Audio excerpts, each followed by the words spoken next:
சட்டம் பாதுகாக்கப்பட வேண்டும் என்பதைத்தான் இன்றைக்கு நாம் துடித்துக் கொண்டிருக்கிறோம், போராடி கொண்டிருக்கிறோம். அந்த வரிசையில்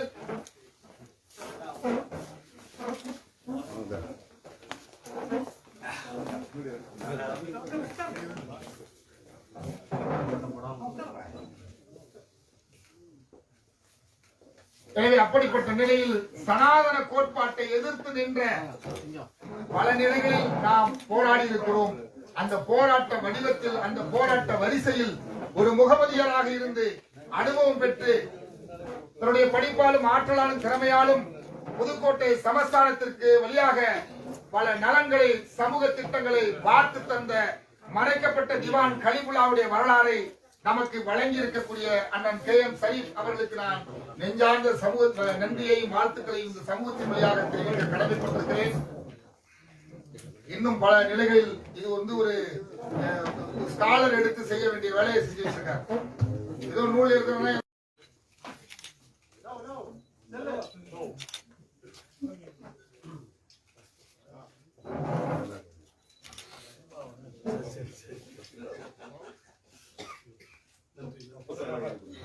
எல்லா கையிலும் புக் கொடுங்க.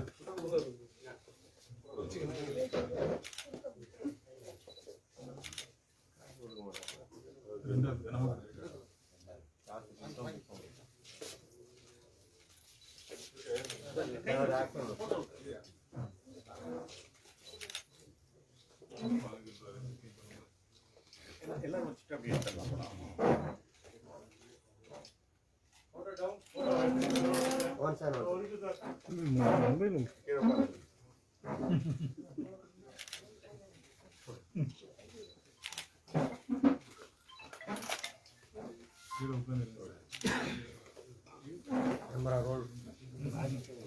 புத்தகத்தை பணம் கொடுத்து வாங்கிய எங்களுடைய அமைச்சருக்கு நன்றி.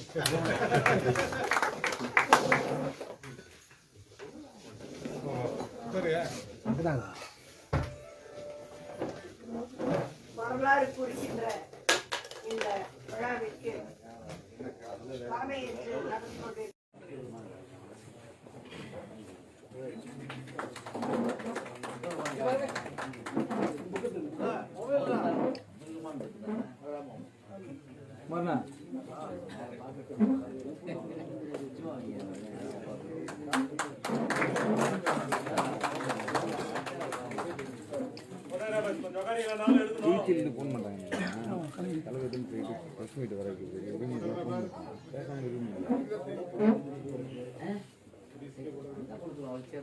தலைவர் அவர்களின் அனுமதியோடு இந்த புத்தகத்தை புதுக்கோட்டை மாவட்ட விடுதலை சிறுத்தைகள் கட்சியின் சார்பிலே 100 புத்தகத்தை நாங்கள் பெற்றுக்கொள்கிறோம். புத்தகத்தை புதுக்கோட்டையில் இந்த விழாவிற்கு நாங்கள் விடுதலை சிறுத்தைகள் கட்சி பொறுப்பேற்கிறது.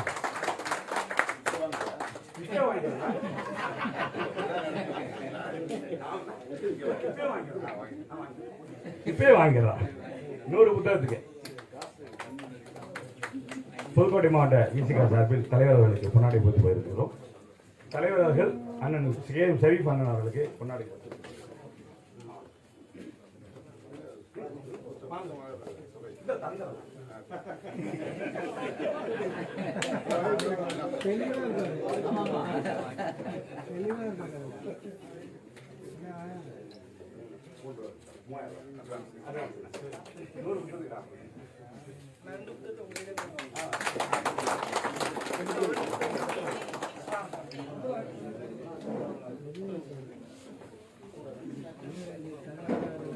நிகழ்வின் தலைவர் சண்முகராஜா அவர்கள் தலைவர் அவர்களுக்கு பொன்னாடை போட்டி கௌரவிப்பார்.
ராஜா கலிபுல்லா அவர்களே,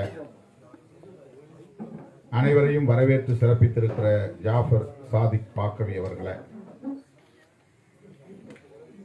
இந்த நூலை பெற்றுக்கொண்டு சிறப்புரை வழங்கி விடைபெற்று சென்றிருக்கிற தமிழகத்தின் சட்டத்துறை அமைச்சர் மாண்புமிகு அண்ணன் எஸ் ரகுபதி அவர்களே, வாழ்த்துறை வழங்கி விடைபெற்று சென்றிருக்கிற இந்திய கம்யூனிஸ்ட் கட்சியின் தேசிய குழு உறுப்பினர் தோழர் சி மகேந்திரன் அவர்களே, வாழ்த்துறை வழங்கி நிகழ்வை சிறப்பித்திருக்கிற சமூக செயற்பாட்டாளர் தோழர் ஓவியா அவர்களே, மே 17 இயக்கத்தினுடைய ஒருங்கிணைப்பாளர் தோழர் திருமுருகன் காந்தி அவர்களே, விடுதலை தமிழ் புலிகள் கட்சியின் தலைவர் தம்பி குடந்தை அரசன் அவர்களே, காங்கிரஸ் கட்சியை சார்ந்த தோழர் இப்ராஹிம் பாபு அவர்களே, புதுக்கல்லூரி பேராசிரியர் அப்துல் ரசாக் அவர்களே, தமிழக மக்கள் ஜனநாயக கட்சியின் பொதுச் செயலாளர் அண்ணன் KRM ஆதி திராவிடர் அவர்களே, LIC MS இப்ராஹிம் ஷா அவர்களே, இந்த நிகழ்வை தொகுத்து வழங்கிக் கொண்டிருக்கிற MF ஷரீப் ராசிக் அவர்களே, நன்றியுரை ஆற்றவிருக்கிற சமூக உயிரோட்டம் இதழின் ஆசிரியர் KM ரஹமத்துல்லா ஜமாலி அவர்களே, இந்த விழாவின் நாயகரும் நூல் ஆசிரியரும் ஆன தமிழக மக்கள் ஜனநாயக கட்சியின் தலைவர் பெருமதிப்பிற்குரிய அன்பு சகோதரர் KM ஷரீப் அவர்களே, இந்த நிகழ்வில் பங்கேற்று இதனை சிறப்பித்துக் கொண்டிருக்கிற ஜனநாயக சக்திகளே, உங்கள் அனைவருக்கும் என்னுடைய பணிவார்ந்த வணக்கத்தை தெரிவித்துக் கொள்கிறேன். வரலாற்று சிறப்புக்குரிய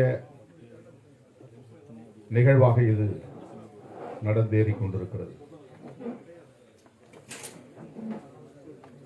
மறக்கப்பட்ட திவான் கலிபுல்லாவின் வரலாறு, புதுக்கோட்டை சமஸ்தானத்தின் வரலாறு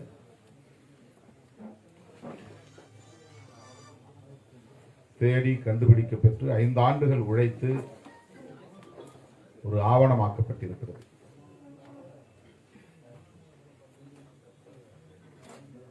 நான் அப்துல் ரஹ்மான் அவரிடத்திலே அடிக்கடி கேட்பதுண்டு, ஷெரீப் என்ன ஆனார், எங்கே இருக்கிறார் என்று சில நேரங்களில் கேட்பேன். இப்போதுதான் தெரிகிறது, அவர் இந்த வேலையில் தான் இருந்திருக்கிறார், கடுமையான வேலையில் இருந்திருக்கிறார், ஆய்வு பணியில் இருந்திருக்கிறார் என்று. ஏனென்றால் நான் அவரை பழனி பாபா அவர்களின் நிகழ்ச்சி ஒன்றிலே சந்தித்தது, பழனியிலே சந்தித்தது நினைவு. அதற்கு பிறகு எங்கே சந்தித்தோம், எந்த நிகழ்ச்சியில் சந்தித்தோம் என்று எனக்கு நினைவில்லை. அதன் பிறகு ஒரு நீண்ட இடைவெளிக்கு பின்னர் அவர் என்னை சந்திக்க விரும்புகிறார் என்ற தகவல் கிடைத்தது. இடையிலே சந்திக்க இயலாமல் தள்ளி போனது. அண்மையில் சந்திக்கிற வாய்ப்பு கிட்டியது. அப்போதுதான் இந்த மகிழ்ச்சி நிறைந்த, அதிர்ச்சி நிறைந்த தகவலை சொன்னார்.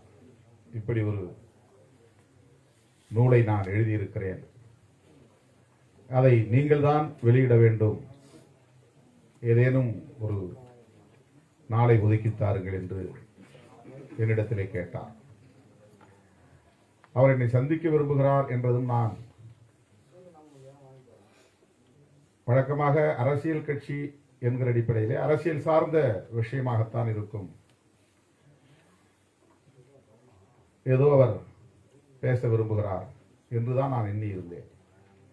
ஆனால் முற்றிலும் மாறுபட்ட ஒரு தகவலை என்னிடத்திலே அவர் சொன்னபோது நான் இன்ப அதிர்ச்சியில் உறைந்து போனேன்.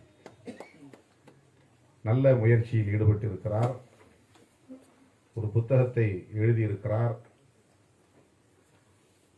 அது ஒரு வரலாற்று நூலாகவும் இருக்கிறது. அப்படிப்பட்ட ஒரு நூலை வெளியிடக்கூடிய ஒரு அரிய வாய்ப்பை எனக்கு வழங்குகிறார். ஒரு நீண்ட இடைவெளிக்கு பிறகு நிகழ்ந்த சந்திப்பில் இந்த தகவல் பரிமாற்றம் நிகழ்ந்ததில் நான் உள்ளபடியே பெருமகிழ்ச்சிக்கு உள்ளானேன். உடனே நான் நாடாளுமன்றம் நடைபெற்றுக் கொண்டிருக்கிற சூழலில் ஏதேனும் சனி ஞாயிறு விடுமுறை நாளில் வைத்துக் கொள்ளலாம் என்று சொன்னேன். ஏற்கனவே இந்த நாளில் மாலை வேளையில் கிறிஸ்துமஸ் விழா விடுதலை சிறுத்தைகள் கட்சியின் சார்பில் நடத்துவதற்கு நான் இசைவளித்திருந்தேன். ஆனாலும் சனி அல்லது ஞாயிறு நான் இந்த நூல் வெளியீட்டு விழாவுக்கு ஒப்புதல் தந்து கிறிஸ்துமஸ் விழாவை மாலையில் நடத்துவதற்கு பதிலாக காலைக்கு மாற்றிக்கொண்டோம். இன்றைக்கு காலையில் அந்த நிகழ்ச்சி 2 மணி வரையில் நடந்தது. வழக்கமாக கிறிஸ்துமஸ் விழாவை மாலையிலே தான் நடத்துவார்கள், அது சிறப்பாக அமையும் மாலை வேளையில் நடத்தினார். ஆனால் இந்த நிகழ்ச்சிக்காகவே அதை காலை வேளைக்கு மாற்றி வைத்துக் கொண்டோம். அவர் என் மீது வைத்திருக்கிற அளப்பரிய நம்பிக்கை அல்லது என் மீது வைத்திருக்கிற நன்மதிப்பு எத்தகையது என்பதை என்னால் உணர்ந்து கொள்ள.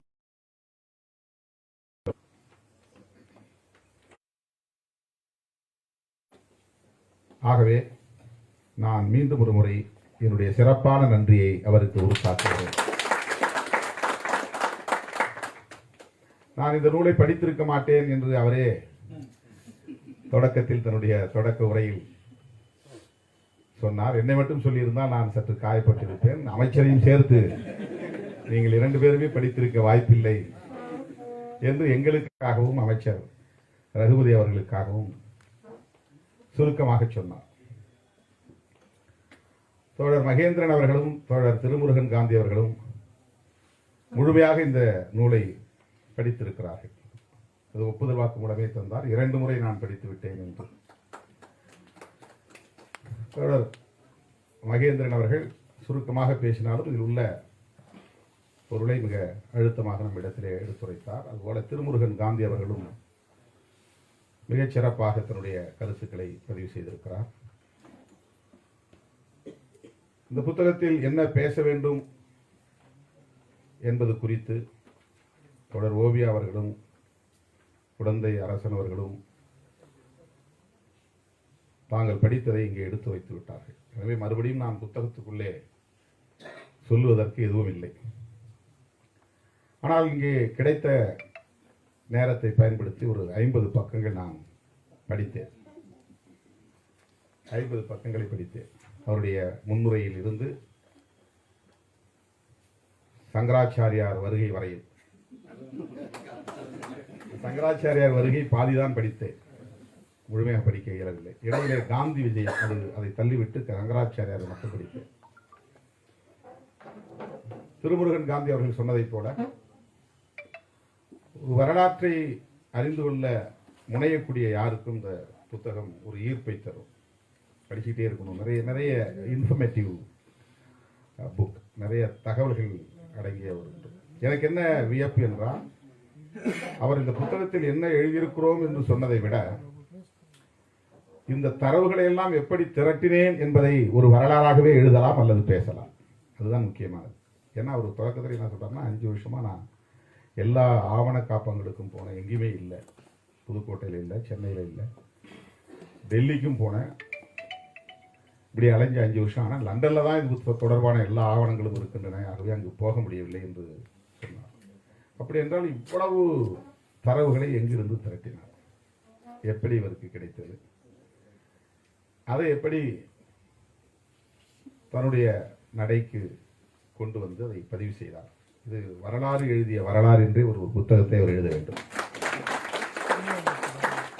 படிக்கும் போதுனா சரி ஒண்ணுமே கிடைக்கலன்னு சொன்னார், இவ்வளவு விஷயங்களை இவர் எழுதியிருக்கிறாருங்கிறது தான் ஒரு வியப்பை நமக்கு தருகிறது. ஏராளமான தகவல்கள் அந்தந்த கட்டுரைக்கு கீழே எந்த ஆவணங்களில் இருந்து எடுக்கப்பட்டது என்பதை கூட அடைப்பு குறிப்பிலே பதிவு செய்திருந்தால் இன்னும் சிறப்பாக இருந்திருக்கும். இதை இந்த ஆவணங்களில் இருந்து அல்லது இந்த ஆவண காப்பகங்களில் இருந்து இதை நாங்கள் தேடி எடுத்தோம் என்று. அவ்வளவு பயனுள்ள தகவல்கள். ரொம்ப காலத்துக்கு முன்னால் இல்லை, நாடு விடுதலை பெற்ற அந்த காலகட்டத்தில் தான் 1940க்கு பிறகுதான் இந்த வரலாறு தொடங்குகிறது. இது 1800களில் 1700களில் என்று இது 18ஆம் நூற்றாண்டு 19ஆம் நூற்றாண்டு என்கிற அடிப்படையில் ஒரு 200 ஆண்டுகளுக்கு முந்தைய வரலாறு என்றால் கூட நமக்கு எப்படி இது காணாமல் போனது அல்லது மறக்கப்பட்டது அல்லது மறைக்கப்பட்டது என்று வியப்பதற்கு ஒன்றுமில்லை. ஆனால் 40க்கு பிறகு அவர் 1941 ஜனவரி 1ஆம் தேதி தான் இந்த பொறுப்பை ஏற்கிறார். அதற்கு முன்பு 18 ஆண்டுகள் சென்னை ராஜதானியில் அவர் சட்டமன்ற உறுப்பினராக இருந்திருக்கிறார். திருச்சி நகரத்தினுடைய தலைவராகவும் திருச்சி மாவட்டத்தினுடைய தலைவராகவும் பொறுப்பேற்று பணியாற்றி இருக்கிறார். இப்படி அவருக்கு ஒரு நீண்ட நெடிய அரசு நிர்வாகத்தில் அனுபவம் இருப்பதை நாம் அறிந்து கொள்ள முடிகிறது. அதன் பிறகுதான் அவர் இந்த பொறுப்பை ஏற்கிறார்.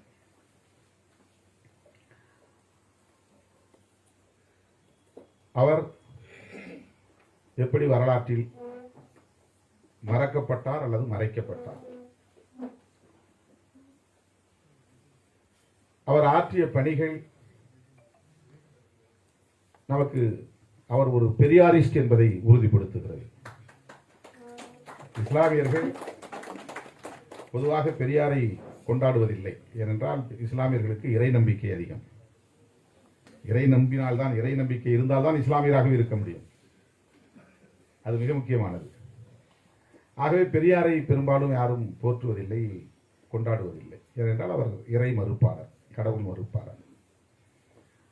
ஆனால் எப்படி ஒரு இஸ்லாமியர், இறை நம்பிக்கையுள்ள ஒரு இஸ்லாமியர் இறை மறுப்பாளரான பெரியாரை போற்ற முடியும், ஏற்றுக்கொள்ள முடியும் என்று பார்த்தால், பெரியாரை வெறும் கடவுள் மறுப்பாளராக பார்ப்பவர்களுக்கு அது விந்தையாக இருக்கும். பெரியார் ஒரு சமூக நீதி போராளி என்று பார்ப்பவர்களால் இந்த குழப்பத்திற்கு ஆளாக நேரிடாது. சமூக நீதியை பேச வந்த இடத்தில்தான் கடவுளை பற்றி பேச வேண்டிய நெருக்கடி பெரியாருக்கு. சமூக நீதியை வென்றெடுக்க வேண்டும் என்கிற போராட்ட களத்தில் தான் அவர் மதங்களை, குறிப்பாக இந்து மதத்தை விமர்சிக்க வேண்டிய நெருக்கடி அவருக்கு. இந்த புதுக்கோட்டை சமஸ்தானத்தில் எந்த அளவுக்கு பார்ப்பன ஆதிக்கம் இருந்திருக்கிறது என்பதை இந்த நூலில் அவர் பதிவு செய்திருக்கிறார். அது ஒரு சின்ன பகுதி தான், 4.5 லட்சம் மக்கள் தான் அந்த சமஸ்தானத்துக்குள்ள இருந்திருக்கிறாங்க. இந்த 4.5 லட்சம் மக்களில் 20,000 பேருக்கு தான் வாக்கு உரிமை இருந்திருக்கிறது. அதிலிருந்து தேர்ந்தெடுக்கப்படக்கூடிய உறுப்பினர்கள் அல்லது நியமனம் செய்யக்கூடிய உறுப்பினர்களில் 90 விழுக்காட்டுக்கு மேல் பிராமணர்களாக இருந்திருக்கிறார்கள். அரசு நிர்வாகத்தில் பிராமணர்களாக இருந்திருக்கிறார்கள். நீதித்துறையில் பிராமணர்கள் இருந்திருக்கிறார்கள். எந்த அளவுக்கு அவர்கள் ஆட்சி நிர்வாகத்திற்குள்ளே ஆதிக்கம் செய்யக்கூடியவர்களாக, மேலாதிக்கம் செய்யக்கூடியவர்களாக வலிமை பெற்றிருந்திருக்கிறார்கள் என்பதை இதிலே நம்மால் புரிந்து கொள்ள முடிகிறது. மிகவும் வியப்பாக இருக்கிறது. இவ்வளவு தரவுகளை அவர் திரட்டி பதிவு செய்திருக்கிறார்.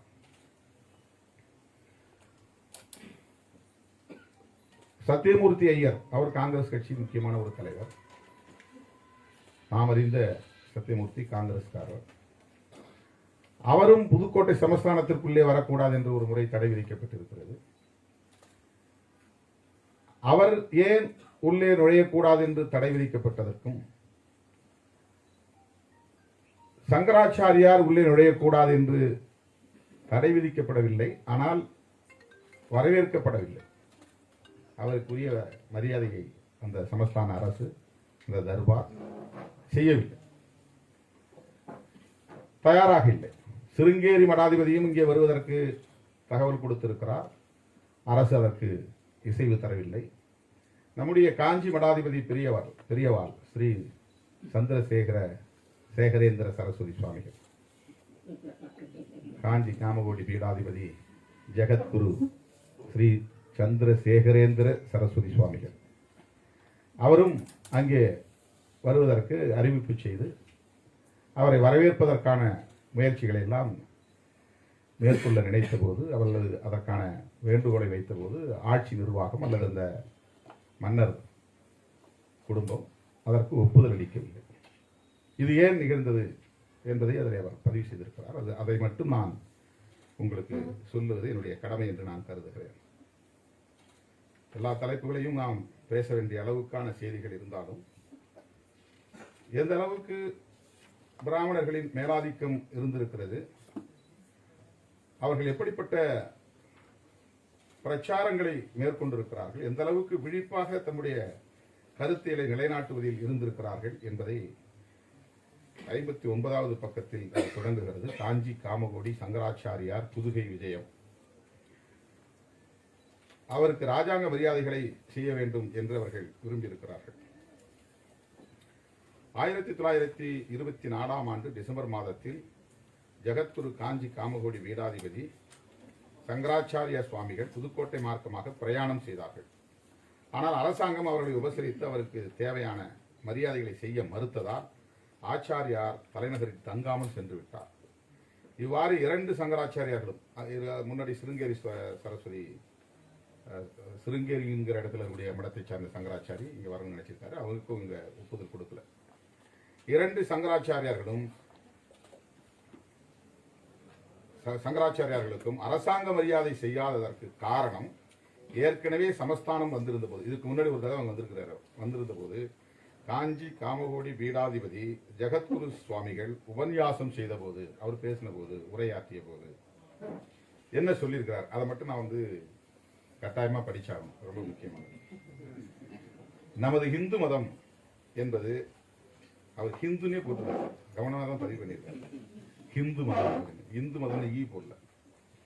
நமது ஹிந்து மதம் என்பது 2 அம்சங்கள் உள்ளது. இந்து மதத்துக்கு 2 அம்சம் இருக்கு. ஒன்று, சகல தேசத்தாருக்கும் சகல சாதியாருக்கும் பொதுவானது. எந்த சாதி வரம்பு இல்லாம, தேச வரம்பு இல்லாம, ஒட்டுமொத்தமா மனித குலத்துக்கெல்லாம் பொதுவான ஒரு அம்சம். அது என்னன்னா, மோட்சத்தை பற்றியது. யார் மோட்சத்துக்கு போவாங்க அப்படிங்கறத பற்றியது. அது இந்து மதத்துல சொல்லப்படுகிறது. அது எல்லாருக்கும் பொதுவானது அப்படின்னு சொல்றது. அதில் ஜாதி பேதம் கிடையாது. நம் அறநூல்களில் இவை ஆத்ம குணங்கள் என்று கூறப்பட்டிருக்கிறது. மற்றொரு அம்சமான ஜாதி வர்ணாசிரம பாதுகாப்பை பற்றியது. இன்னொரு அம்சம் என்னன்னா, வர்ணாசிரம அமைப்பை பாதுகாப்பது பற்றியது. இது எப்ப பேசுறாரு? 1924 புதுக்கோட்டையில முதல் முறை விஜயம் செய்த போது, அதாவது வருகை தந்த போது அவர் ஆற்றிய உரையில் இந்து மதத்தின் சிறப்பம்சங்களை சுட்டிக்காட்டுகிறார். ஒன்று, சாதி மத வரம்புகளற்று, தேச வரம்புகளற்று எல்லோருக்கும் பொதுவான அம்சமாக இருக்கிற மோட்சத்தை பற்றியது. இரண்டாவது, ஜாதி வர்ணாசிரம பாதுகாப்பை பற்றியது. அதான் இந்து மதத்தில் உள்ள 2 முக்கியமான அம்சம். ஏன் இந்துத்துவத்தை அல்லது இந்து மதத்தை பெரியார் விமர்சித்தார் அல்லது புரட்சியாளர் அம்பேத்கர் கடுமையாக எதிர்த்தார் என்பதை இவருடைய உரையிலிருந்தே இன்றைய இந்துத்துவ சனாதன சக்திகள் புரிந்து கொள்ள வேண்டும். அவர்கள் பெரியாரை கடுமையாக எதிர்க்கிறார்கள் தமிழ்நாட்டிலே, ஏன் இந்திய அளவிலே கூட. ஆனால் அம்பேத்கரை விமர்சிப்பதே இல்லை. எங்கள் தலைவர் இந்து தலைவர் என்று இப்போது அவரை விழுங்க பார்க்கிறார்கள்.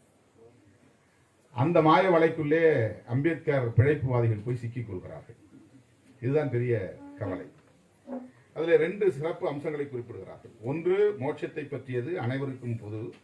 இன்னொன்று ஜாதி வர்ணாசிரம பாதுகாப்பை பற்றியது. இது விசேஷ தர்மம் எனப்படும்.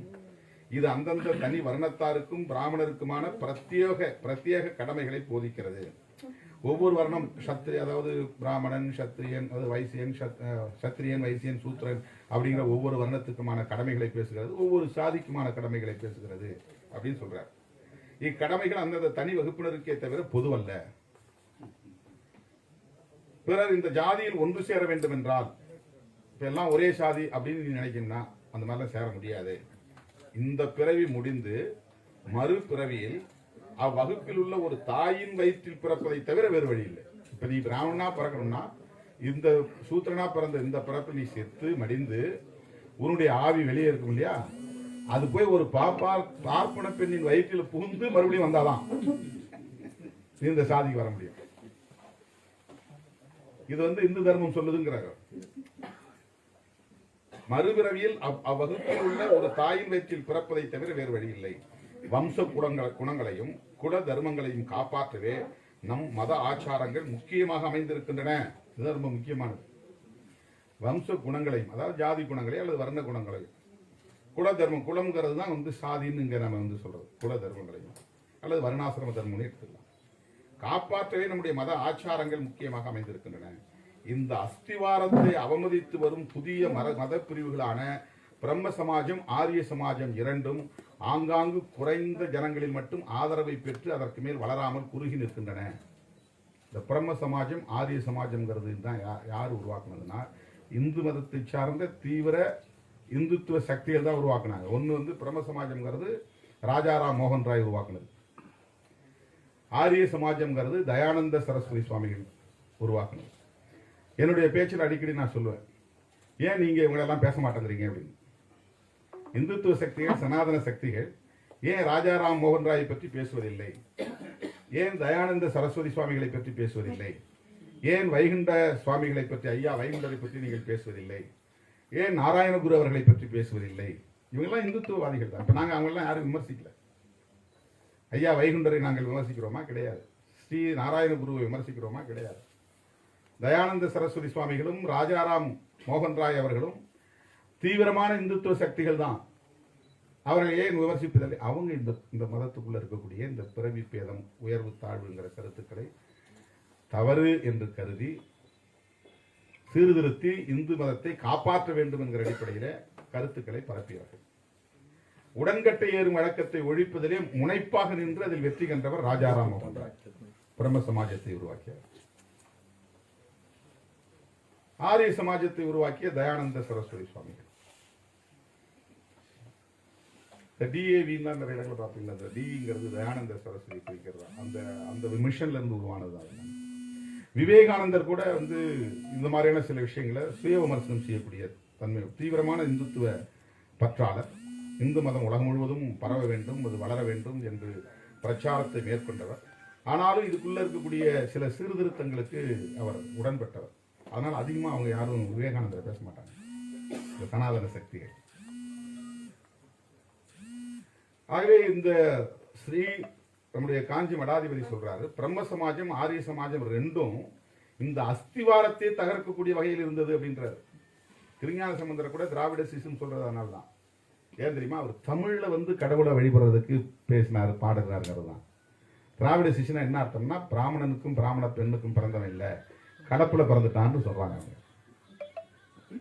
ஒரு பார்ப்பன பெண்ணுக்கும் ஒரு திராவிடனுக்கும், திராவிடன்னா சத்திரியனா இருக்கலாம், வைசியனா இருக்கலாம், அல்லது சூத்திரனா இருக்கலாம். இங்க பொறுத்தளவு யாரும் இங்க சத்திரியர் கிடையாது. எல்லாரும் சொல்லிக்கிறாங்க தங்களை சத்திரியர்.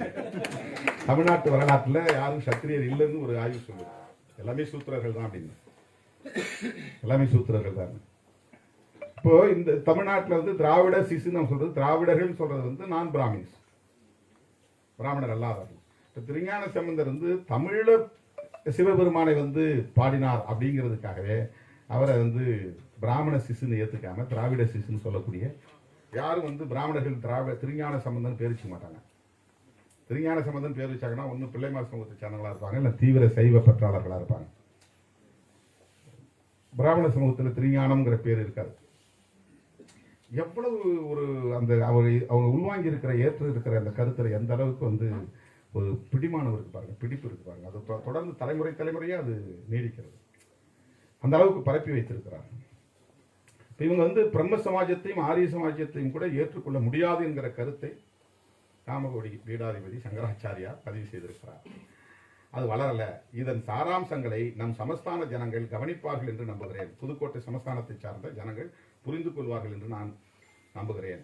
இந்து மத கோட்பாடுகளை முற்றிலும் மாற்றிவிட வேண்டும் என்ற கொள்கை கொண்டவர்கள் சிலரோ பலரோ நம் சமஸ்தானத்தில் இருக்கலாம். இது ரொம்ப முக்கியமான வார்த்தை பின்னால் வருது. இதுக்கு ஏன் இது சொல்றாங்க? நம்முடைய கோட்பாடுகளை அப்போ 1920களில் இது வந்து நம்முடைய கலிபுல்லாவுக்கும் பொருந்தும், இந்த திவான் கலிபுல்லாவுக்கும். ஏன் அப்படின்னா என்ன சொல்ல வராங்கன்னா, இந்த கோட்பாடுகளை மாற்றிவிட வேண்டும். ஏன்னா அவர் சமூக நீதி பார்க்குறாரு. துலுக்கர்களும் பறையர்களும் இந்த குளத்துக்குள்ள இறங்கக்கூடாதுங்கிற போர்டை எடுக்கிறாருனாலே அவர் பெரியாரிஸ்ட் தானே. அந்த சிந்தனை வந்து அவருக்கு வருதில்லை. இயல்பா அந்த அது இருக்கக்கூடாதுன்னு சிந்திக்கிறார்ல. அப்போ இவங்க அதுதான் அந்த இந்து மத கோட்பாடுகளை முற்றிலும் மாற்றிவிட வேண்டும் என்ற கொள்கை கொண்டவர்கள்ங்கிற இடத்துல அந்த அவரும் வந்துடுறாரு அந்த பட்டியலில். ஆனால் இவர்களுக்கு மற்றவர்களுக்குமான விவாதம் முடிவடையாது. இந்த மாதிரியான விவாதம் வந்து இந்துக்கும் இந்து அல்லாதவர்களுக்கும் இடையிலான விவாதம் முடிவடையாது. பல்லாண்டு செல்லும். நம்முடைய மத சம்பிரதாயங்களை திடீரென கைவிட்டுவிட்டு நமக்கும் நம் முன்னோர்களுக்கும் உள்ள தொடர்ச்சியை உடைத்துவிட துணிவோர் சிலரே. இந்த மாதிரியான சம்பிரதாயங்களை வந்து உடைச்சிட்டிங்கன்னா நம்ம முந்தைய தலைமுறைக்கு இந்திய தலைமுறைக்கு இடைவெளி ஏற்பட்டுரும். அது கண்டினியூட்டி இருக்காது, தொடர்ச்சி இருக்காது, கலாச்சார தொடர்ச்சி இருக்காது, இந்த வர்ணாசிரம கருத்தியல் தொடர்ச்சி இருக்காது, இந்த பிறவி பேத பாகுபாடு என்கிற நடைமுறை தொடர்ச்சி இருக்காது. அதுதான் அவர் கவலைப்படுறார். துணிவோர் இவ்விவாதமா உடைத்துவிட துணிவோர் சிலரே. இவ்விவாதமானது இந்துக்களுக்குள் நடக்க வேண்டியதை தவிர புற மதத்தவர்கள் இது தலையிட வேண்டாம், வேலை செய்ய அதிகாரமற்றவர்கள். பிராக்கெட்ல என்ன போட்டிருக்காருன்னா அன்னிபெசன்ட் அம்மையார் போன்றவர்களை குறிப்பிடுகிறார். அப்ப அன்னிபெசன்ட் அம்மையார் வந்து அவங்க வந்து ஒரு கிறிஸ்டியன். அவங்கள வந்து அவர் மனசு வச்சுட்டு பேசுறாருன்னு நூலாசிரியர் பிராக்கெட்ல போட்டிருக்காரு. இந்திய கவர்மெண்டார் இந்த நீதியை நன்கு அறிவார்கள். ஆங்கிலேயர் 1857ஆம் ஆண்டு நடந்த ரணகளப்பள்ளியில் அதிக சம்பளம் கொடுத்து இந்த பாடத்தை கற்றார்கள். ஆகவே இந்த இந்து மத சம்பிரதாயங்களை நாமே வேண்டும் என்று சீர்குலைத்துக் கொண்டார் ஒழிய கவர்மெண்டார் அப்படி செய்ய மாட்டார்கள். அவங்களுக்கு ஏற்கனவே 1857ங்கிறது பிளாஸ்டிக் போர் நடந்த இடம் ஆண்டு நினைக்கிறேன். முதல் சுதந்திர போர் சிப்பாய் கழகம் 1857 சிப்பாய் கழகம். சிப்பாய் கழகத்தில் அவங்களுக்கு ஒரு பாடம் உருவாயிருச்சு. அது 1757 நினைக்கிறேன். அதுக்கு முன்னாடி 1857 நடந்த ரணகளப்பள்ளின்னா அவர் நடந்த யுத்தத்தை சொல்றார். ரணகளப்பள்ளியில் அதிக சம்பளம் கொடுத்து ரொம்ப விலை கொடுத்து பாடத்தை கற்றுக்கொண்டார்கள். யாரும் ஆட்சியில் இருக்கிறாங்க, பிரிட்டிஷ் கவர்மெண்ட்காரங்க. ஆகவே இந்து மத சம்பிரதாயங்களை நாமே வேண்டும் என்று சீர்குலைத்துக் கொண்டார் ஒழிய கவர்மெண்டார் அப்படி செய்ய மாட்டார்கள். இதனால் சிட்னி மார்த்தாண்டர் இப்பிறவியில் இந்து அல்ல. யார சொல்றாரு? புதுக்கோட்டை மன்னரை சொல்றாரு. அவர் எங்க இருக்கிறாரு? வெளிநாட்டில் இருக்கிறார், அமெரிக்காவில் இருக்கிறார். இந்துவாகும் தகுதியும் அவருக்கு இல்லை. வாரிசு பாத்தியமானது இந்து தர்மத்தை பொறுத்தது. இவர் வந்து கிறிஸ்தவர் கிடையாது, இவர் வந்து இஸ்லாமியர் கிடையாது. யாரு? இந்த தொண்டமான். ஆனால் அவரை இந்து அல்ல என்று காஞ்சி கோமகவுடி பீடாதிபதி புதுக்கோட்டைக்கே வந்து சமஸ்தானத்திலேயே நின்று அவரை விமர்சித்திருக்கிறார். அதனாலதான் வந்து 2வது முறை வரும்போது அரசு மரியாதை செய்ய முடியாதுன்னு சொல்லிட்டு அந்த மன்னருக்கு ரோஷம் இருந்திருக்கிறது. நான் இந்துவாக காட்டிக்கொள்வதை கொள்ள உன்னிடத்தில் சமரசம் செய்ய வேண்டிய அவசியம் இல்லை, உன் காலை தொட்டு கும்பிட வேண்டிய தேவையில்லை, என்னை இந்துவாக ஏற்றுக்கொள் என்றும் நான் உன்னிடத்தில் இறந்து நிற்க வேண்டிய அவசியம் இல்லை, கையேந்தி நிற்க வேண்டிய அவசியம் இல்லை, உன்னை வரவேற்கவும் நான் தயாராக இல்லை என்று அன்றைக்கு புதுக்கோட்டைக்கு வருகின்ற அன்றைய பீடாதிபதியை அவர் வரவேற்கவில்லை. அரசு அந்த மரியாதையை செய்யவில்லை என்கிற வரலாறு இதில் பதிவாகி இருக்கிறது. தோழர்களே, இந்த 80 ஆண்டுகளுக்கு முன்பு 1940 இன்னைக்கு 2020 80 ஆண்டுகள் 70-80 ஆண்டுகளுக்கு முன்பு எந்த அளவுக்கு இதிலே இறுக்கம் இருந்திருக்கிறது என்பதை நாம் புரிந்து கொள்ள வேண்டும். எந்த அளவுக்கு அவர்கள் இதை உயர்த்தி பிடிப்பதிலே கவனமாகவும் விழிப்பாகவும் இருந்திருக்கிறார்கள், பிரச்சாரத்தை எவ்வளவு தீவிரமாக மேற்கொண்டிருக்கிறார்கள் என்பதை நாம் புரிந்து கொள்ள வேண்டும். ஒரு சமஸ்தானத்தை நிர்வாகம் செய்து கொண்டிருக்கிற மன்னரையே இந்து அல்ல என்று தள்ளி வைக்கக்கூடிய அளவுக்கு, அதை பிரச்சாரமாக பரப்பக்கூடிய அளவுக்கு அவர்கள் கவனமாக இருந்திருக்கிறார்கள். இதுதான் நமக்கு வரலாறு சொல்லுகிறது. பார்ப்பனியம் என்று நாம் அதை அடையாளப்படுத்துகிறோம். ஆனால் அது இன்றைக்கு இந்துத்துவம் என்று விரிவடைந்திருக்கிறது. இந்த இரண்டுக்கும் வேறுபாடு உண்டா, இரண்டும் ஒன்றுதானா என்ற கேள்விக்கு இன்றைக்கு நாம் மிக ஆழமாக விவாதித்து விடை தேட வேண்டிய ஒரு கட்டத்தில் இருக்கிறோம். பார்ப்பனர்களை மட்டுமே மையப்படுத்தி, பார்ப்பனர்களின் நலன்களை மட்டுமே மையப்படுத்தி அரசு மற்றும் ஆட்சி நிர்வாகத்தை தம் கட்டுப்பாட்டுக்குள்ளே வைத்திருந்த காலம் வரையில் அது பார்ப்பனியமாக இருந்தது. பார்ப்பனர்கள் பார்ப்பனர் அல்லாதார் என்கிற அடிப்படையிலே இங்கு ஒரு கருத்தியல் தோன்றி பார்ப்பனர் இருக்கிறது என்கிற ஒரு அரசியல் இயக்கமாக இது மாறிய நிலையில் பார்ப்பனியம் தனது உருவத்தை, தோற்றத்தை மாற்றிக்கொண்டது. கொரோனா வைரஸ், மியூட்டன்ட் வைரஸ் என்று சொல்லுவதைப் போல அவ்வப்போது உருமாற்றம் செய்து கொள்ளக்கூடிய ஆற்றல் பார்ப்பனியத்திற்கு உண்டு. ஆகவேதான் பார்ப்பனியம் இன்றைக்கு இந்துத்துவமாக பரிணாமம் அடைந்திருக்கிறது. என்ன ரெண்டுக்குமான வித்தியாசம் அப்படின்னு சொன்னா, பார்ப்பனர் அல்லாதவர்களையும் இணைத்துக் கொள்வதுதான் இந்துத்துவத்தின் சூழ்ச்சி. பார்ப்பனர்கள் மட்டுமே இருந்தால் அது பார்ப்பனியம், பார்ப்பனர்களின் மேலாதிக்கத்தை மட்டுமே கையில் எடுத்துக் கொண்டால் அது பார்ப்பனியம். மோடி, அமித்ஷா போன்ற பார்ப்பனர் அல்லாதவர்களை வைத்துக் கொண்டு அவர்களின் செயல் திட்டத்தை நடைமுறைப்படுத்துகிற அரசியல் தான் இந்துத்துவ அரசியல். மோடி பார்ப்பனர் அல்ல, அமித்ஷா பார்ப்பனர் அல்ல, பார்ப்பனர் அல்லாதவர்களை வைத்துக் கொண்டு அவர்கள் எந்த செயல் திட்டத்தை நடைமுறைப்படுத்த வேண்டும் என்று விரும்புகிறார்களோ அந்த விருப்பத்தை நிறைவேற்றக்கூடிய வகையில் பார்ப்பனர் அல்லாதவர்களை தயார்படுத்துவது, பயன்படுத்திக் கொள்வது, அதற்கான ஒரு நிலைப்பாடுதான், அரசியல் நிலைப்பாடுதான், அதற்கான ஒரு கோட்பாடுதான் இந்துத்துவா என்பது. பிராமணர் என்று தனிமைப்படுத்தினால் அவர்கள் எண்ணிக்கையில் சிறுபான்மையினர். நான் அடிக்கடி மேடையை சொல்லுவது என்று, இஸ்லாமியர்கள் தங்களை சிறுபான்மையினர் என்று அடையாளப்படுத்திக் கொள்கின்றனர், கிறிஸ்தவர்கள் தங்களை சிறுபான்மையினர் என்று அடையாளப்படுத்திக் கொள்கின்றனர். ஆனால் எண்ணிக்கையை மட்டுமே அளவுகோலாக வைத்து பார்த்தால் பிராமணர் தங்களை சிறுபான்மையினர் என்று சொல்ல வேண்டும். ஏன் அவர்கள் சிறுபான்மையினர் என்று எந்த இடத்திலும் சொல்லிக் கொண்டதில்லை, கிளைம் செய்து கொண்டதில்லை. பெரும்பான்மை சிறுபான்மை என்பது எண்ணிக்கையை மட்டும் பொறுத்ததல்ல, இன்னொரு வரையறையும் இருக்கிறது. பெரும்பான்மை சிறுபான்மை என்பதில் கருத்தியல் சார்ந்த வரையறையும் இருக்கிறது. Ideological based, numerical based. வர்ணாசிர அடிப்படையில் பார்த்தால் பார்ப்பனர்கள் ஒரு வர்ணம், அவர்கள் எண்ணிக்கையிலே மிக குறைவு. ஆனால் அவர்கள் இந்து கருத்தியல் என்கிற அடிப்படையிலே எல்லோரும் இந்துக்கள், நாங்கள் எல்லோரும் இந்துக்கள், நாங்கள் எல்லோரும் இந்துக்கள் என்று சொல்லுகிற போது பார்ப்பனர்களும் அதற்குள்ளே வருகிறார்கள், சூத்திரர்களும் வருகிறார்கள், பஞ்சமர்களும் வந்து விடுகிறார்கள். ஆகவே எண்ணிக்கை பெருகி விடுகிறது.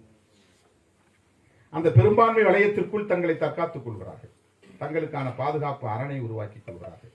நாம் எல்லோரும் இந்துக்கள் என்று சொன்னால் பார்ப்பனர்கள் அங்கே தனிமைப்பட்டு விட வாய்ப்பில்லை. எனவே பார்ப்பனர்களை தனிமைப்படுத்துகிற முயற்சியை முறியடிப்பதற்கு அவர்கள் கையாண்ட அண்மை கால ஒரு கருத்தியல் தான் இந்துத்துவம் என்பது. இது ஒரு சில பத்தாண்டுகளில் வளர்ந்ததுதான், அல்லது ஒரு 100 ஆண்டில் வளர்ந்ததுதான். இந்துத்துவா என்பது பிஜேபியின் வரவுக்கு பிறகுதான், அல்லது இந்துத்துவா என்பது RSS உருவானதற்கு பிறகுதான், 1920க்கு பிறகு. மதம் சார்ந்த அடிப்படையில் ஒரு தேசம் அமைக்க வேண்டும், மதம் சார்ந்த அடிப்படையில் இந்த தேசத்தில் குடிமக்கள் ஒரே கலாச்சாரத்தை பின்பற்ற வேண்டும் என்கிற அந்த கருத்தியல் இந்துத்துவா என்கிற அடிப்படையிலே பரிணாமம் அடைந்திருக்கிறது. அதற்குள்ளே பார்ப்பனியம் இருக்கிறது. பார்ப்பனியம் உருமாற்றமாகி இந்துத்துவமாக மாறி இருக்கிறது. அண்மையிலே ஜெய்ப்பூரில் நடந்த காங்கிரஸ் பேரணியிலே ராகுல் காந்தி அவர்கள் இதை தெளிவுபடுத்துகிற ஒரு கருத்தை சொல்லியிருக்கிறார். இந்துக்கள் வேறு, இந்துத்துவவாதிகள் வேறு அப்படின்னு சொல்லியிருக்கிறார். சராசரியாக இருக்கக்கூடிய மக்கள் இந்துக்கள், அந்த நம்பிக்கை உள்ளவர்கள், அந்த வழிபாட்டை ஏற்றுக்கொண்டவர்கள், அந்த கலாச்சாரத்தை பின்பற்றக்கூடியவர்கள், சாதாரண மக்கள், எளிய மக்கள். ஆனால் RSS உள்ளிட்ட சங் பரிவார் கும்பல் தான் இந்துத்துவவாதிகள். நாங்கள் இந்துத்துவவாதிகளை எதிர்க்கிறோம், இந்துக்களை அல்ல என்று அவர் தெளிவுபடுத்தியிருக்கிறார். நாம் இதிலே ஒன்றை புரிந்து கொள்ள வேண்டும். இந்த இந்துத்துவம் என்பது பார்ப்பனியத்திலிருந்து முற்றிலும் மாறுபட்டதல்ல. பார்ப்பனியம் இன்னொரு கட்டத்தில் இந்துத்துவா என்கிற அடிப்படையிலே வளர்ச்சி அடைந்திருக்கிறது, பரிணாமம் அடைந்திருக்கிறது. அதிலே அவர்கள் செய்கிற சூழ்ச்சி என்னவென்றால், பார்ப்பனர்களை தனிமைப்படுத்தி விடாமல் பாதுகாத்து இந்து பெரும்பான்மைவாதத்தின் அடிப்படையிலே ஆட்சியை கைப்பற்றி ஒட்டுமொத்தமாக இந்த தேசத்தை ஒரே மதத்திற்கான, ஒரே கலாச்சாரத்திற்கான ஒரு தேசமாக மாற்றுவது. அதுதான் இந்துத்துவத்தினுடைய அஜெண்டா, இந்துத்துவத்தின் அஜெண்டா. இப்போ ஒரே தேசம், ஒரே கலாச்சாரம் அப்படிங்கிறது ரொம்ப ஆபத்தான ஒரு அரசியல் கோட்பாடு. ஒரு மதம் இருந்தால்தான் ஒரே கலாச்சாரம் இருக்க முடியும். ஒரே தேசம் என்கிற சொல்லிலே யாருக்கும் மாறுபாடு இல்லை. இப்போ யாரும் காலிஸ்தான் கேட்கவில்லை, இப்போ யாரும் தனித்தமிழ்நாடு கோரவில்லை, இப்போது தெலுங்கானா தனி நாடு வேண்டும் என்கிற போராட்டம் நடக்கவில்லை, அல்லது வடகிழக்கு மாகாணங்கள், மாநிலங்கள், அந்த பிரதேசங்கள் தங்களை பிரித்துக் கொள்ள வேண்டும் என்கிற அந்த குரல், பிரிவினை குரல் எழவில்லை. எனவே இன்றைக்கு நாம் பார்க்கிற சமஸ்தானங்களும் உள்ளடங்கிய, புதுக்கோட்டை சமஸ்தானமும் உள்ளடங்கிய ஒரு இந்தியாவாக ஒரே தேசமாக இருக்கிறது. ஆனால் உண்மையில் தேசம் என்றால் பன்மைத்துவம் இருக்கக்கூடாது என்கிற அடிப்படையில், புளூரலிசம் இருக்கக்கூடாது, பல மதங்கள் இருக்கக்கூடாது, பல தேசியங்கள் இருக்கக்கூடாது, பல மொழி பேசக்கூடியவர்கள் இருக்கக்கூடாது, பல கலாச்சாரங்கள் இருக்கக்கூடாது, ஒரே கலாச்சாரம் உள்ள குடிகள் இங்கே வாழ வேண்டும். அப்பதான் இது ஒரு தேசம்ங்கிற வரையறையை அது அடையும். அந்த அடிப்படையிலே அவர்கள் மெஜாரிட்டேரியனிசம் என்பதில் இருந்து மாறி டோட்டலிட்டேரியனிசம் என்கிற நிலைக்கு மாறுகிறார்கள். அதாவது 100 விழுக்காடும் இந்துக்களாக இங்கே மாற வேண்டும். பெரும்பான்மையா இந்துக்கள் இருக்கிறான் அப்படிங்கிறது மெஜாரிட்டேரியனிசம், பெரும்பான்மைவாதம். அது ஜனநாயகத்தில் அனுமதிக்கப்படக்கூடிய ஒன்று. ஆனால் 100 விழுக்காடும் இங்கே இந்துக்கள் தான் வாழ வேண்டும், ஒரே மதமாகத்தான் இங்கே இந்து மதம் இருக்க வேண்டும், ஒரே கலாச்சாரமாகத்தான் இந்த மண்ணில் வாழக்கூடிய கலாச்சாரம் இருக்க வேண்டும் என்றால் அங்கே பல மொழி இருக்கக்கூடாது. அப்படின்னா தமிழ் மொழி, எந்த மொழி உணர்வும் இருக்கக்கூடாது, பிராந்திய உணர்வு கூடாது, அவனுக்கு மொழிவழி தேசியம் கூடாது, மாநிலங்கள் கூடாது, மாநில கட்சிகள் கூடாது, மாநில சட்டமன்றங்கள் கூடாது, மாநில உரிமைகள் கூடாது. இதெல்லாம் அதில் அடிபடும்.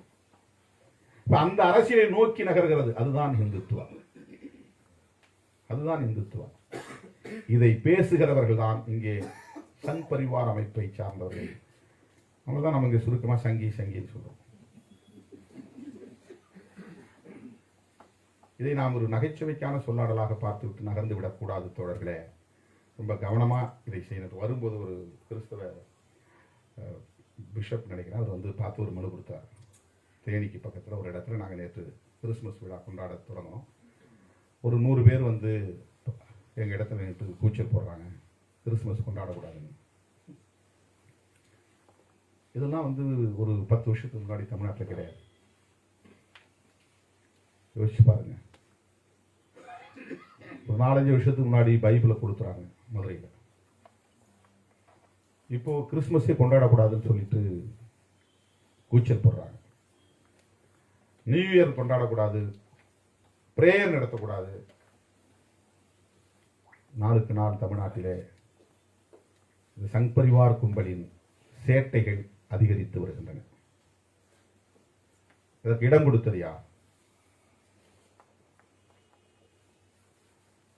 6 சீட்டில் நான் கையெழுத்து போட்ட போது நிறைய பேர் என்ன விமர்சனம் பண்ணான். நான் அறிவாலயத்து வாசலே சொன்னேன், சனாதன சக்திகள் வலிமை பெறக்கூடாது என்பதால் இடங்களை பற்றி, தொகுதிகளை பற்றி நான் கவலைப்படவில்லை. எங்களுக்கு எவ்வளவு இடம் என்பது எங்களுக்கு பொருட்டல்ல. ஆனால் சனாதன சக்திகளுக்கு இங்கே இடம் இல்லை என்பதுதான் எங்கள் நிலைப்பாடு. அதுக்காக தான் அந்த முடிவெடுக்க. தப்பி தவறி அதிமுக ஆட்சிக்கு வந்திருந்தால் இங்கே யார் கொட்டமடித்திருப்பார்கள்? யோசித்து பாருங்கள். எவ்வளவு மோசமாக தமிழ்நாடு மாறி இருக்கும் என்பதை எண்ணி பாருங்கள். 10 ஆண்டுகள் தொடர்ந்து அவர்கள் ஆட்சியில் இருந்த நிலையில், 10 ஆண்டுகள் தொடர்ந்து அவர்கள் பிஜேபியோடு கூட்டணி வைத்திருந்த நிலையில் இன்றைக்கு இவ்வளவு பெரிய மாற்றங்கள் இங்கே மதம் சார்ந்த இந்துத்துவ அரசியல் சார்ந்த நடவடிக்கைகள் அதிகரித்திருக்கின்றன. மத வெறுப்பு அரசியல், சங் பரிவாரியம், மத வெறுப்பு, இஸ்லாமிய வெறுப்பு, கிறிஸ்தவ வெறுப்பு. இந்துத்துவத்தின் நேரடியான பொருள் என்னவென்றால் வெறுப்பு அரசியல். பிற மதங்களுக்கு எதிரான வெறுப்பை விதைப்பது, குறிப்பாக இஸ்லாமியர்களுக்கு கிறிஸ்தவர்களுக்கு எதிரான வெறுப்பை விதைப்பது. சமணமும் இங்க வேற மதம் தான், அதுவும் சிறுபான்மை மதம் தான். பௌத்தமும் சிறுபான்மை மதம் தான். சீக்கியமும் சிறுபான்மை மதம் தான். ஆனால் சமணம், பௌத்தம், சீக்கியம் இந்த 3 மதங்களுக்கு எதிரான வெறுப்பு அரசியலை அவர்கள் ஏன் கையில் எடுப்பதில்லை? இஸ்லாமியர்களும் கிறிஸ்தவர்களும் கணிசமான மக்கள் தொகையை கொண்டவர்களாக இருக்கிறார்கள். தனி மத தகுதியோடு இருக்கிறார்கள். அந்த 3 மதங்களையும் இன்னைக்கு அவங்க தனி ரிலீஜன்கிற ஸ்டேட்டஸை கொடுக்கல. இன்னும் அவங்க ஸ்பெஷல் மேரேஜ் ஆக்ட் கிடையாது. தனியா ஃபேமிலி லா கிடையாது. அவங்களை இந்து மதத்தின் ஒரு பிரிவாக இந்திய அரசியலமைப்பு சட்டத்துக்குள்ளேயே அங்கீகரித்து வைத்திருக்கிறார்கள். அதனால் பௌத்த வெறுப்பு இல்லை, சமண வெறுப்பு இல்லை, சீக்கிய வெறுப்பு இல்லை, பார்சி வெறுப்பு இல்லை. அது ரொம்ப மைக்ரோஸ்கோபிக் மைனாரிட்டி. ஆனால் இஸ்லாமியர்களும் கிறிஸ்தவர்களும் இங்கே கணிசமான மக்கள் தொகையை கொண்டவர்களாக இருக்கிறார்கள். தனித்துவத்தோடு இயங்குகிறார்கள். இவர்களின் மீதான வெறுப்பை விதைப்பதன் மூலம் அவர்கள் விரும்புகிற ஒரே தேசம், ஒரே கலாச்சாரத்தை கட்டி எழுப்ப முடியும் என்று நம்புகிறார்கள். இதுதான் இன்றைக்கு நாம் உணர்ந்து கொள்ள வேண்டிய செய்தி. எனவே பார்ப்பனியம் என்பது எப்படி இந்துத்துவமாக பரிணாமம் அடைந்திருக்கிறது? இந்துத்துவம் என்பது சூத்திரர்கள், பஞ்சமர்களையும் உள்ளடக்கி கொண்டு, நீ கல்வியை பற்றி பேசாதே, சமூக நீதியை பற்றி பேசாதே, பெண் உரிமையை பற்றி பேசாதே, தொழில் வளத்தை பற்றி பேசாதே, சுற்றுச்சூழல் பாதுகாப்பை பற்றி பேசாதே, முஸ்லிம்களையும் கிறிஸ்தவர்களையும் எதிர்த்து சண்டை போடு, சாதி பெருமை பேசு. சாதி பெருமை ஏன் பேசுறான் தெரியுங்களா? சாதி பெருமை பேசுறதுல ஒரு பெரிய நுட்பமான அரசியல் இருக்கு. சாதியவாதிகளால் அதை புரிந்து கொள்ள முடியாது. எந்த சாதியை சொன்னாலும் அந்த சாதியை அவன் ஆண்ட பரம்பரைன்னு ஊக்கப்படுத்துவான். நீ 1,00,000 பேரை திரட்டி 1,00,000 பேர் தான் மக்கள் தொகை உள்ள ஒரு சமூகம் சொன்னா கூட அந்த தலைவர்களை அமித்ஷா பார்ப்பார். இந்தியா முழுக்க அது நடக்குது. ரொம்ப ரொம்ப மைக்ராஸ்கோபிக் மைனாரிட்டியா உள்ள சமூகத்தை அந்த சாதி சங்க தலைவர், யாருக்குமே தெரியாத தலைவரோட அவங்க போய் பார்ப்பாங்க. சாதி உணர்வை தூண்ட தூண்ட மத உணர்வு மேலோடும். அதுதான் இந்து மதத்தில் உள்ள பிரச்சனை. சாதி உணர்வு இருந்தால்தான் இந்து மத உணர்வே வரும். சாதி உணர்வு இல்லைன்னா மத உணர்வு வராது. அப்ப இந்து மத உணர்வு இவனுக்கு முனைமொழிங்கி போய் இருப்பதற்கு என்ன காரணம்? இவன் தமிழை பேசுறான், தமிழ் தேசியம் பேசுறான், சாதியை 2வது 3வது இடத்துக்கு தள்ளுறான். இப்ப மதத்தை தமிழ் பேசும்போது, தமிழ் தேசியம் பேசும்போது, மாநில உரிமைகளை பேசும்போது, சமூக நீதியை பேசும்போது, சமத்துவத்தை பேசுகிற போது, சுதந்திரத்தை பேசுகிற போது, சகோதரத்துவத்தை பேசுகிற போது சாதி உணர்வு பின்னுக்கு போயிருது. அது எப்போதாவது கலவரம் வரும்போது தான் அது மேலே வருது. அந்த நேரம் அந்த சாஃப்ட்வேர் விண்டோ ஓப்பன் ஆயிடும். சாதியவாதிகளுக்கு எல்லாருக்குள்ளயும் இந்த சாதிங்கிறது குருதியோட கலந்து போனவனா இருக்கு. இந்த நேரத்தில் தமிழ் தேசியம் பேசுறான், கீழே இறங்கின உடனே அவன் சாதியத்தை பேசுறான். அதுக்கு என்ன காரணம்? அது அவன் காரணம் கிடையாது. அது குருதிக்குள்ள ஒட்டி இருக்கிற அது ஒரு ஜெனட்டிக்கலா வளர்ந்துருக்கிற ஒரு பண்பா மாறி போச்சுங்க. அது ஜெனட்டிக்கலா மாறி இருக்கு. அது டிஎன்ஏக்குள்ளேயே அது இருக்கு. அது அந்த நேரம் வரும்போது எல்லாரும் மேடையில் பேசுவோம். ஆனா எல்லாருமே திருமணம் வந்துச்சுன்னா உடனே அகமண முறை தான் போறோம், புறமண முறைக்கு போறதில்லை. புறமணம்னா inter caste marriage. Inter caste marriage பத்தி யாரும் சிந்திக்கிறது இல்லை, அதை வலிந்து செய்யறது இல்லை. எப்பயாவது 1-2 நடந்தா அதை நம்ம சப்போர்ட் பண்ணி பேசினா அது பெரிய வன்முறையா மாறுகிறது. அதுதான் ஆனர் கில்லிங். ஆனர் கில்லியை தான் அவங்க கௌரவ கொலைன்றாங்க. அதை நம்ம வரட்டு கௌரவ கொலை அல்லது ஆணவ கொலைன்னு சொல்றோம். புறமண முறை, சாதி விட்டு சாதி, மதம் விட்டு மதம். நமக்கு இது யாரா இருந்தாலும், நம்ம எவ்வளவு முற்போக்கா பேசினாலும், அந்த குடும்பம் சாதி அப்படின்னு வர்ற இடத்துல அந்த நேரத்தில் அவங்களுடைய உளவியல்ங்கிறது ரொம்ப எண்ணி பார்க்க முடியாத ஒரு உளவியலாக அது மாறுகிறது. அப்படிப்பட்ட அந்த உளவியலோடு ஒரு யுத்தத்தை நடத்துவது என்பது எவ்வளவு கடினமான ஒன்று. அப்படிப்பட்ட யுத்தத்தை நடத்திய போராளிகள் தான் புரட்சியாளர் அம்பேத்கரும் தந்தை பெரியார். நேரடியா சாதி உளவியலை எதிர்த்து போராடினார்கள். சாதாரணமான போராட்டம் இல்லை. நான் அடிக்கடி சொல்லுவேன், சாதியை ஒழிக்கணும்னு நினைக்கிறவன் வந்து சேரியில கூட்டம் போட்டு பேசாத, உன் குடும்பத்திலிருந்து தொடங்குன்னு சொல்லுவேன். இவன் ஆதி காலத்திலிருந்தே சாதி அமைப்பு வேணாம்னு சொல்லி தானே ஏற்றுக்கிட்டு இருக்கான். இவர்கிட்டே திரும்ப திரும்ப வந்து ஏன் சொல்றேன்? உன்னுடைய குடும்பத்திலிருந்து தொடங்கு, அண்ணன் தம்பிக்கிட்ட இருந்தே அது தொடங்கணும். அப்பதான் சாதி ஒழிக்க முடியும். இதுதான் பெரியார் நடத்திய யுத்தம். இதுதான் புரட்சியாளர் அம்பேத்கர் பரப்பிய கருத்தியல். இப்ப அவன் லாவகமா இந்த சாதி உணர்வை பயன்படுத்துகிறான். அவங்களுக்கு வந்து சாதி பற்றுங்கிறத விட மத பற்றுங்கிறத விட இதை பயன்படுத்தி கொள்வது அரசியல் ஆதாயம் கிடைக்கும் அப்படின்னு அவன் ரொம்ப லாவகமா ஸ்ட்ராட்டஜிக்கலா அதை செய்யறான். அப்படித்தான் இன்றைக்கு இந்துத்துவம் என்பது வளர்ச்சி. இப்ப வந்து நீங்க இந்துத்துவத்தை இந்துக்களிடமிருந்து எப்படி பிரித்து பேச போறாங்கிறது ஒரு பெரிய கொஸ்டின். அதுதான் இன்னைக்கு காங்கிரஸ் திணறிட்டு இருக்கு, இடதுசாரிகள் திணறிட்டு இருக்கிறாங்க. இப்ப எல்லாருமே போய் இந்து பண்டிகையில கலந்துக்கிட்டாதான் வேற வழி இல்லைங்கிற நிலைக்கு அவங்க தள்ளப்படுறாங்க. இப்ப இந்த அரசியலை எங்க கொண்டு போய் நிறுத்திருக்கு பாருங்க, இந்த இந்துத்துவ அரசியல், சனாதன அரசியல் எவ்வளவு ஆபத்தான ஒரு இடத்துல தேசம் இருக்கிறது என்பதை நாம் புரிந்து கொள்ள வேண்டும். ஆனாலும் ஜனநாயக சக்திகளாக இருக்கிற நாம் ஒவ்வொருவரும் இந்த நுட்பத்தை புரிந்து கொண்டு சனாதனத்தின் வேரை அடையாளம் கண்டு அதற்கு எதிரான ஒரு அறப்போரை தொடங்க வேண்டிய ஒரு நிலையில் நாம் இருக்கிறோம். வெறும் எலக்டோரல் அலையன்ஸ்ல வந்து எதையும் செஞ்சிட முடியாது. அதை தாண்டி ஜனநாயக சக்திகள் ஒருங்கிணை வேண்டிய தேவை இருக்கிறது. சேரின்னு சொன்னா அது தீண்டப்படாதவர்கள் வாழக்கூடிய இடம் அப்படின்னு நினைக்கிறோம். அப்படி கிடையாது. சேரின்னா சேர்ந்து வாழக்கூடிய இடத்தின் பெயர் சேரி, அவ்வளவுதான். தமிழ் அதுக்கு நேரடியான பொருள், சேர்ந்து வாழக்கூடிய இடம். பார்ப்பன சேரினே பேரு. பார்ப்பனர்கள் சேர்ந்து வாழக்கூடிய இடத்துக்கு பார்ப்பன சேரி, இடையர்கள் சேர்ந்து வாழ்கிற இடத்துக்கு இடைச்சேரி, பல்லர்கள் சேர்ந்து வாழ்கிற இடத்துக்கு பச்சேரி, அப்படி பறையர்கள் வாழக்கூடிய இடத்துக்கு பரச்சேரி. சேரிங்கிறது எல்லாருக்கும் பொதுவான பெயர். அது தமிழ் சொற்கள்ல இருந்து இவன் மெல்ல மெல்ல சமஸ்கிருத மயத்தை நோக்கி நகர்றான். தமிழ் மட்டும் பேசுறவங்கள தீண்டப்படாதவங்கிறான், தள்ளி வைக்கிறான். சாதம் சொன்னா மேல் சாதின்னு நினைக்கிறான், சோறுன்னு சொன்னா கீழ் சாதின்னு நினைக்கிறான். அப்படி உளவியல் மாறி. சோறுங்கிறது நல்ல தமிழ் சொல், சாதங்கிறது பிராமணால் பயன்படுத்தக்கூடிய சொல், அவங்க பயன்படுத்தக்கூடிய சொல். அப்ப அந்த மாதிரி கலாச்சாரத்தை நோக்கி இவன் நகர்றான். மொழியிலும் அவன் தீண்டாமையை கடைபிடிக்கிறான், வாழ்வியல் முறையிலும் அவன் தீண்டாமையை கடைபிடிக்கிறான். இந்த தீண்டாச்சேரின்னு சொன்னார் தோழர் திருமுருகன். அப்ப சேரியில தீண்டாச்சேரின்னு ஒரு சேரி இருக்கு பாருங்க. தீண்டும் சேரி இருந்தா தானே தீண்டாச்சேரி இருக்கும். அப்ப சேரிங்கிறது மட்டுமே தீண்டாமை அல்ல. அதுல ரவிக்குமார் சொல்லுவார், அவருடைய கல்வெட்டுல ஒன்று சொல்றாரு, பரச்சேரின்னு தனியா ஒன்று இருக்கு, தீண்டாச்சேரி தனியா இருக்கு. அப்படின்னா பறையர்களுக்கு அந்த தீண்டாமை இல்லைந்தானே பொருள் அப்படின்னு அவர் ஒரு ஆய்வை பதிவு பண்ணியிருக்கிறார். இந்த 100 வருஷத்துக்குள்ளதான் இந்த மாதிரியான கருத்து பரப்பல் நடந்திருக்கு. இவர்கள் தீண்டாமைக்கு உட்பட்டவர்கள் அல்ல என்பது அந்த கல்வெட்டு கூறுகிறது. தீண்டாமைங்கிறது என்னன்னா, உன்னுடைய அதிகாரத்திற்கு ஆதிக்கத்திற்கு நான் பணிய மாட்டேன் என்பதிலிருந்து வந்ததுதான். அதிகாரத்தோடு தொடர்புடையதுதான் தீண்டாமைங்கிறது. கலாச்சாரத்தோடு தொடர்புடையதல்ல, வாழ்க்கையோடு தொடர்புடையதல்ல. மாட்டுக்கறி திங்கிறதுனாலதான் இவன் தீண்டப்படாதுங்கிறதுலாம் அப்பட்டமான பொய், அது தவறான தகவல். அது உன்னுடைய அதிகாரத்தை, உன்னுடைய ஆதிக்கத்தை நான் ஏற்றுக்கொள்ள மாட்டேன் என்று எதிர்த்து நிற்கிறவர்களை இணைத்துக் கொள்வதில்லை என்கிற ஒரு அரசியல். ஆனா அம்பேத்கர் அது இன்னும் மாற்றி சொல்றாரு. என்ன சொல்றாருன்னா, இவனை யாரும் தள்ளி வைக்கல, இவன் தான் விலகி நின்னாங்கிறார்.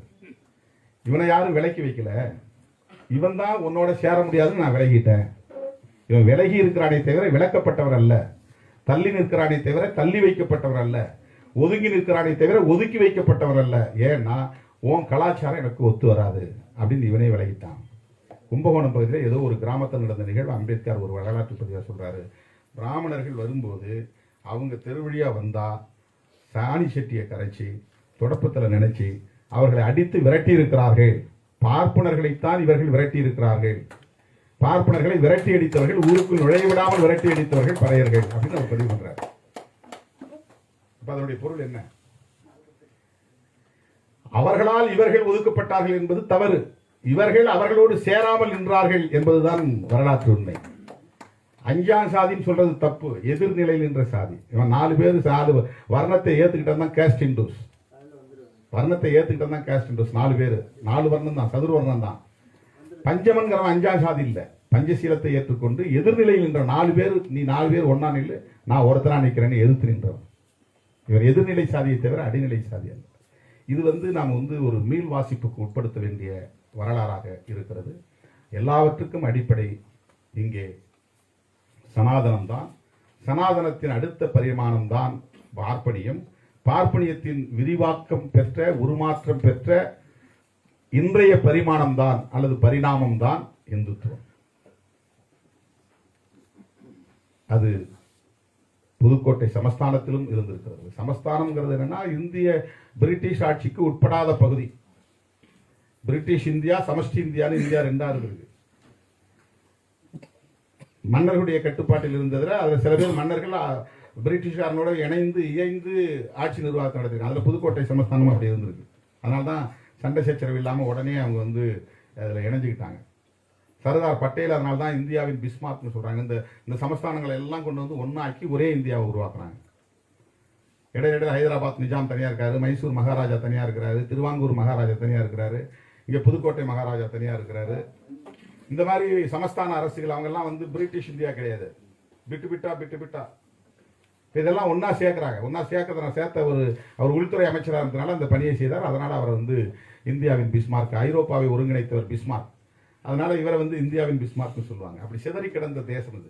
ஒரே தேசமாக இருந்ததில்லை, ஒரே மதமாக இங்கே யாரும் இருந்ததில்லை, ஒரே கலாச்சாரமாக இருந்ததில்லை.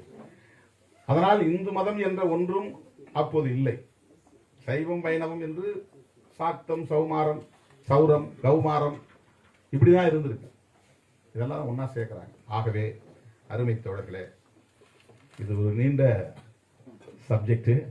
உள்ள போனா மீண்டும் வெளியே வர முடியாது. அவ்வளவு விரிவாக ஆழமாக நாம் பேச வேண்டிய, விவாதிக்க வேண்டிய ஒன்று. அதிலே நம்முடைய KM ஷெரீப் அவர்களுடைய இந்த முயற்சி வெறும் கலிஃபுல்லா அவர்களின் வாழ்க்கை வரலாற்றை மட்டும் பேசாமல் ஒரு மண் வரலாற்றை, சமகாலத்தில் இருந்த சமூக வரலாற்றை, சமகாலத்தில் இருந்த கலாச்சாரம் தொடர்பானவற்றை, பிரிட்டிஷ் ஏகாதிபத்தியத்தோடு நமக்கு இருந்த உறவை, இங்குள்ள சனாதன சக்திகளுக்கும் அந்த சமஸ்தானத்திற்கும் இடையிலே இருந்த உறவை, இப்படி அது விரித்து பேசுகிற ஒரு வரலாற்று ஆவணமாக இருக்கிறது. இதை அரசியல் களத்தில் இன்று பணியாற்றக்கூடிய ஒவ்வொருவரும் கட்டாயம் படிக்க வேண்டும் என்று நான் வேண்டுகோள் விடுக்கிறேன். இந்த மாதிரியான வரலாறெல்லாம் தெரியாம நம்ம களத்தில் நிற்க முடியாது. விடுதலை சிறுத்தைகள் இன்றைக்கு இந்த மாதிரி சமூக ஊடகங்களில் சனாதன சக்திகளுக்கு பதிலடி கொடுக்கக்கூடிய அளவுக்கு வலிமை பெற்று வருவது அவர்கள் உள்வாங்கி இருக்கிற அரசியலும் ஒரு காரணம்.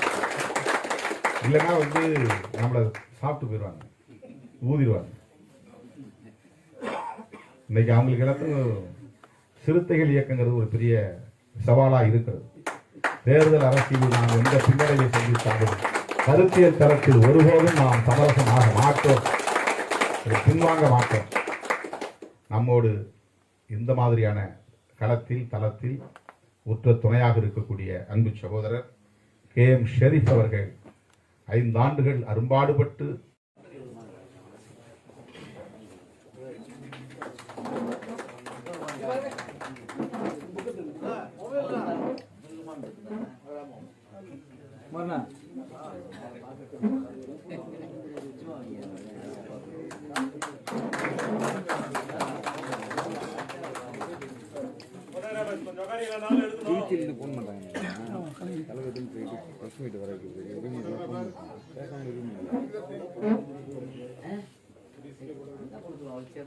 தலைவர் அவர்களின் அனுமதியோடு இந்த புத்தகத்தை புதுக்கோட்டை மாவட்ட விடுதலை சிறுத்தைகள் கட்சியின் சார்பிலே 100 புத்தகத்தை நாங்கள் பெற்றுக்கொள்கிறோம்.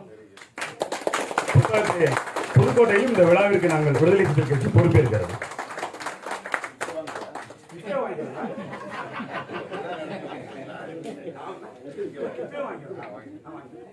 இப்பே வாங்கிறார் 100 புத்தகத்துக்கு. புதுக்கோட்டை மாவட்ட இசிகா சார்பில் தலைவர் அவர்களுக்கு பொன்னாடை போட்டு போயிருக்கிறோம். தலைவர் அவர்கள் அண்ணன் KM ஷெரீப் அண்ணன் அவர்களுக்கு பொன்னாடை போட்டு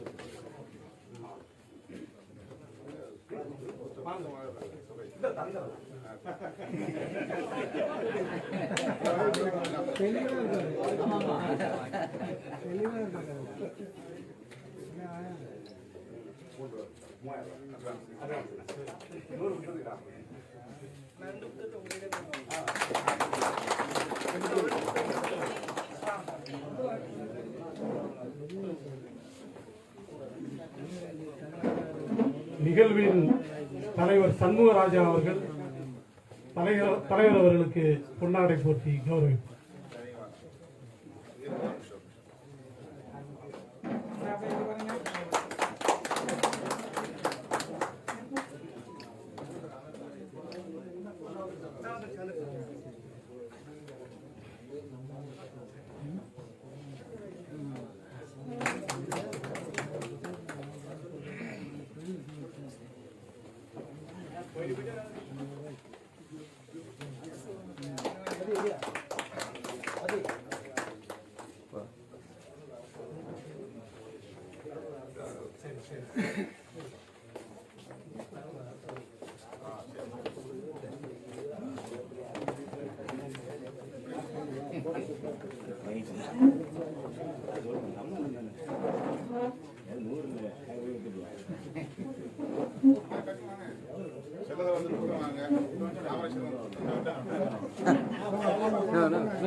தலைவர் அவர்களின் அனுமதியோடு இந்த புத்தகத்தை புதுக்கோட்டை மாவட்ட விடுதலை சிறுத்தைகள் கட்சியின் சார்பிலே 100 புத்தகத்தை நாங்கள் பெற்றுக்கொள்கிறோம். புத்தகத்தை புதுக்கோட்டையில் இந்த விழாவிற்கு நாங்கள் விடுதலை சிறுத்தைகள் கட்சி பொறுப்பேற்கிறது.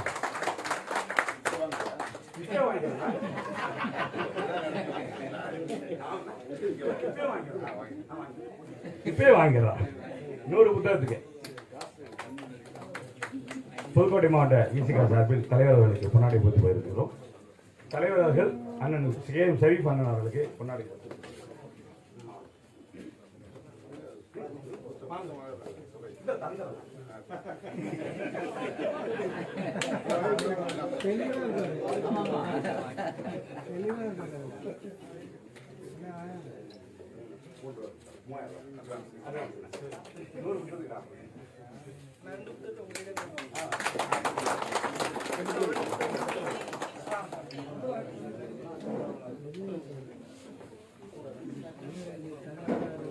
நிகழ்வின் தலைவர் சண்முகராஜா அவர்கள் தலைவர் அவர்களுக்கு பொன்னாடை போற்றி கௌரவிப்பார்.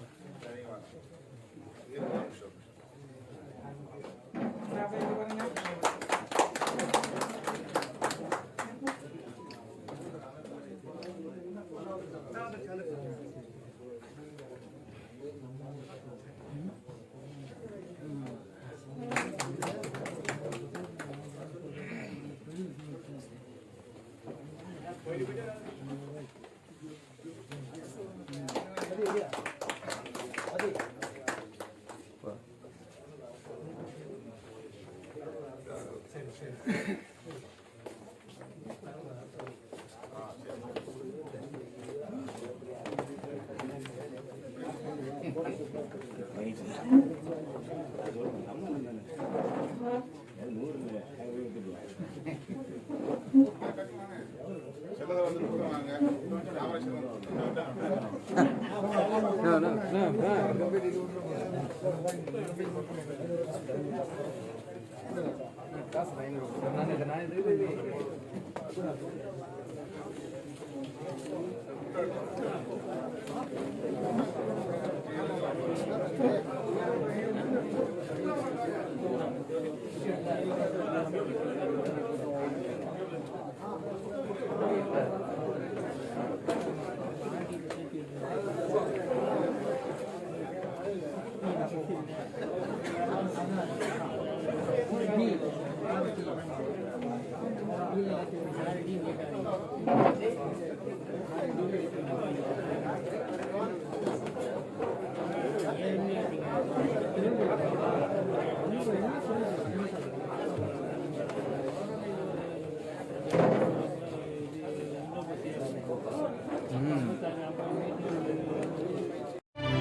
தலைவர் அவர்களின் அனுமதியோடு இந்த புத்தகத்தை புதுக்கோட்டை மாவட்ட விடுதலை சிறுத்தைகள் கட்சியின் சார்பிலே 100 புத்தகத்தை நாங்கள் பெற்றுக்கொள்கிறோம். புத்தகத்தை புதுக்கோட்டையிலும் இந்த விழாவிற்கு நாங்கள் விடுதலை சிறுத்தைகள் கட்சி பொறுப்பேற்கிறது.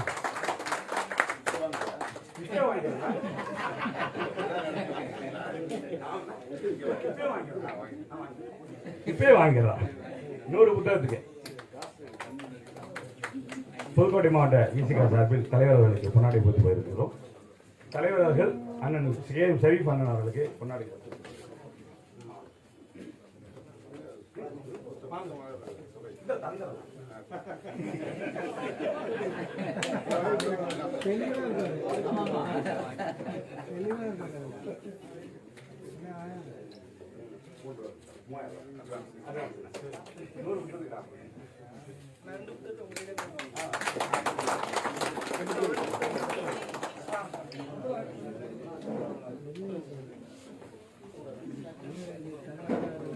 நிகழ்வின் தலைவர் சண்முகராஜா அவர்கள் தலைவர் அவர்களுக்கு பொன்னாடை போட்டி கௌரவிப்பார்.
Thank you.